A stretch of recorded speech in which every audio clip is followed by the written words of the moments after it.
try to discuss and work through these issues, as it was in the past, then we'd be able to acknowledge that he's the root of the majority of these issues. And but since he's dividing us and making it so that we don't even come to the table, we don't sit down, we don't even call each other up on the phone, we don't do anything to try to sit and try to come to a mutual understanding and find a mutual way to progress forward and address our issues, that if he just allows these issues to get worse and worse and no one address them, because he's polarizing, drawing us further and further apart from each other so that we're not communicating, we're not working together as a nation, then he can continue to sit there and just sort of, while everything falls to shit around them, he can better his own pocket. He can, because I'm sure the entire basis of his presidency is, one, out of egotism, and two, he's using his, his powers of diplomacy, his ability to communicate anywhere, anytime, basically, with, almost,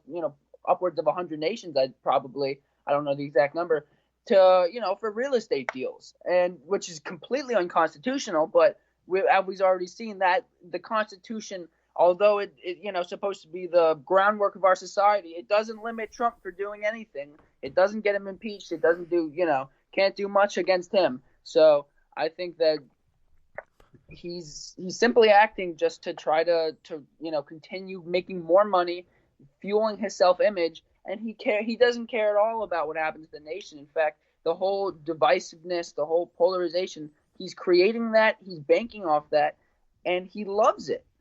Mm-hmm. Yeah, definitely. That is a real kind of disturbing theme. And you say, like, the Constitution, like, it's all supposed to, like, stand up to the stuff, but really, what we've seen here is the complete, like, geographical alignment of parties. Mm-hmm. Like, all the South is one way, all the North is one way, and that's really never been up until, give her like the 1990s. The 1990s is really when that system has fully been in place. It's been like that ever since, from the 1990s until today. And that, like, the only people that really have even tried to take advantage of that have been the Republicans, and they've succeeded to such a big way that now that any oversight, any kind of bulwark that the founding fathers may have put in our system is effectively useless, because there is a Senate that's been put in there in kind of a very undemocratic way, and a House that's been put and voted on, and districts that have been gerrymandered, voters that have been suppressed, and that all creates a very strong majority for Trump, that, at least in the Senate, that will stop him from doing anything, or stop the Democrats from doing anything to stop him. But here's the thing: Trump, especially with ICE, has caused so much damage almost consistently throughout the first 4 years of his presidency. This is an incredibly disturbing story. Immigration rights advocates Wednesday praised efforts that helped a woman detained in an ICE facility temporarily avoid deportation, potentially paving the way for her to corroborate evidence that she and another woman at the ICE detention center received unwarranted procedures, including hysterectomies. So the forced sterilization there in allowing her to continue her legal fight against deportation. We just got Pauline off the plane, says Mi Gente, a Latinx advocacy group, tweeted on Wednesday afternoon, referring to a commercial flight Pauline Binam had been on, presumably to be deported. Pauline Binam is, of course, the woman subject to this forced surgery. Binam is black. She originally is from Cameroon, has lived in the United States since she was 2 years old, according to reporting from. If you lived in the United States from you're 2 years old, and now how old are you now? Like, you're an adult at least. I think you should get citizenship at least at that point. Like, you're not, you've grown up here, you're really fully Americanized. If you've been here since you were 2, you haven't done anything. And I was just like, it seems to me the more logical thing to do, but it's a little bit of an aside. But it's an absolutely horrific story here. According to reporting from Democracy Now!, she's been detained by the Irwin County Detention Center in Georgia for 3 years. Last fall, according to a document shared by Mahente Binam, went to a gynecologist at the facility for a dilation and curettage procedure, and often used to remove tissues from a woman's uterus, and ended up having a salpingo laryngectomy, a procedure that removes one or both of the fallopian tubes, again, without her consent. Like, this is, like, getting up there in terms of things that are just, like, the things that people say can't happen here are happening here.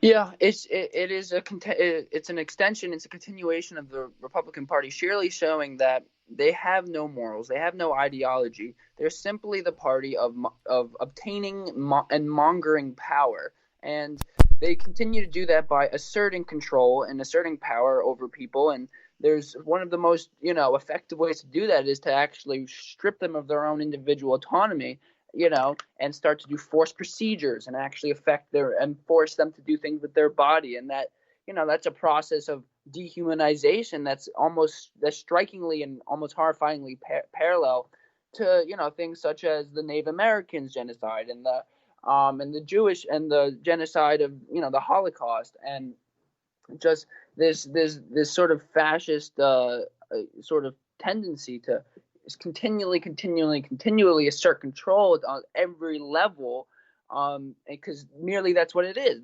It's just a mechanism, a vehicle of obtaining and securing control, and it's just so clear how reminiscent this is to other things of people, just of governments, of regimes trying to assert their control and dehumanize these people. And the fact that it's happening right under our noses, and it's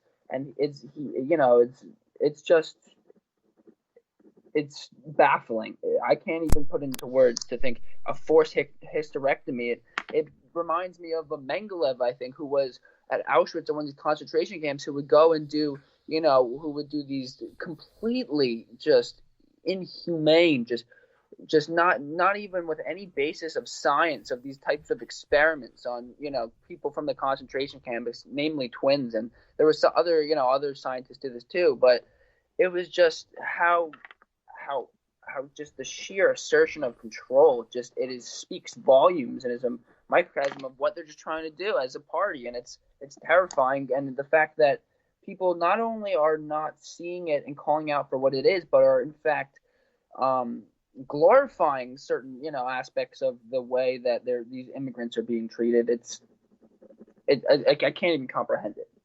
Yeah, I mean, you've heard the saying, I'm sure many people have heard it, like, the cruelty is the point. Like, that is the perfect way to describe this immigration policy. It's like, we've seen it in, like, they've admitting it themselves in, like, leaked group chats that we've seen. Like, this is the point. It's to deter, it's to suppress, it's to stoke fear. And again, like, so much of this gets lost in the fact that, yeah, they're humans. Like, they are humans too, and they didn't really do anything wrong. Like, border crossings should be decriminalized. I think that is for sure, to at least really lower it from the state that they are now. I think it should be a lot more tied to, like, how you behave once you get here, and making it a lot easier to apply for citizenship. That's just kind of I always try to, like, present, like, a positive vision of, like, what to do, about, like, the society, and the problems that we have. And I think that would definitely be it. Like, there is a situation that I think a lot of people would be able to see their way to believing here. But it's just even a lot, well, I shouldn't say that, but, like, a broad percentage of the country could get behind, I think, a reasonable immigration solution. Because, I mean, immigration in large part, I mean, if it's in practice, once you look past all the rhetoric, I mean, if it's done the right way, it will help a lot of people. And if we have the infrastructure in place, I think most critically to ensure that they and, like, white working class people don't get exploited by these big corporations. So that is a very, very tough topic and story that I think we really want to keep following. But right now, it's time to get into our next story, which I also find very interesting and a great sign of, like, things to come and kind of an area to watch. This is in the American Prospect. It's by Alexander Salmon, called "The Biden-Trump Demographic Switcheroo." For all the uncertainty about how Election Day will proceed, 2020 presidential election has been remarkably stable. Joe Biden has, for several months now, holding on to a measurable but not commanding lead over Donald Trump that hasn't really budged. But when you dig into the numbers, you'll find uncertainty in areas that were previously among the most axiomatic in modern politics. The one thing Democrats could hang their hat on in November, it seemed that the composition of voting coalitions behind the two candidates, young people, people of color, black voters, and Latino voters in particular, whom Trump had spent the last 4 years openly denigrating and antagonizing, would back the Democratic candidate, while white voters, especially older whites, most animated by the Republican Party's racial grievance machine, would back Trump come pandemic or high water. Neither base would be moved. You think all those typical Democratic voters would stick with the Democratic Party. But with the election now just 8 weeks away, a surprising amount of fluidity has emerged with these groups. According to recent polling, Joe Biden's underperforming substantially with Latinos, especially in crucial swing states. Biden isn't just losing Latinos to low enthusiasm or non-voting. In states like Florida, he's actively ceding them to Trump and the GOP. And while the Latino vote in Florida is very high, thanks to the large presence of longtime conservative anti-Castro Cubans, the number showed a marked discrepancy since Hillary Clinton's 2016 performance.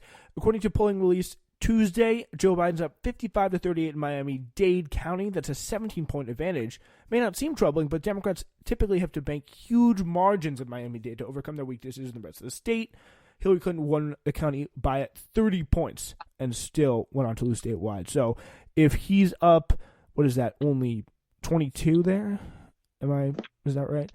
He will have a long way to go. No, that's definitely not right. But I'm going to have to do that math. But are you at all worried about this kind of deep realignment happening?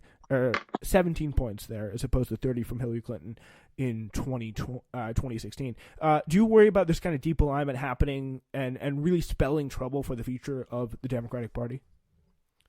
Well, I think first off, it's so hard to even see 8 weeks into the future that what's going to go on after that is even more, is so blurred. And so I'm not so certain as for the future of the Democratic Party, but for the immediate future, it's definitely a curious, thing going on that it was very evident from the last election that there was just such a deep divide between color of voters of color and white voters and sort of where their interests lied. And I think the Democratic Party has obviously expended a lot of resources just trying and effort and energy just trying to somewhat reach into the group that Trump sort of made his own, because they saw that even with more people, you need to have a bit of that widespread influence because of the electoral college, that you can't just have all these really highly concentrated areas of supporters and then really vast, states, expanses of numerous states where they're not, because of the way, you can't just get sheer numbers. You have to do it strategically. So I think it's very hard to sort of see what's going on, in the sense that because also the difficult thing is that people lie. People don't. It's a very in certain places you're demeaned. Very high, greatly demeaned here if you're a Trump supporter to a certain degree in places like this, and then you go to the place where Trump is the norm, where you see the people trying to drive try to run drivers with Black Lives Matter and Biden stickers off the road, that I'm sure a lot of people are suppressing their true how they're actually going to vote. So it's really hard to actually gauge right now what the actual feelings of certain demographics are. But with this demographic shift, I think it is beneficial for in the immediate future, in that the demographics last year, the last election, it was a little bit, it was hindered by just not a lot of people coming out, and the middle Americans, the real working class, white collar, blue collar white Americans, they go out to vote. They don't sit home. They don't say, oh, that was a lot more of an urban sort of lower class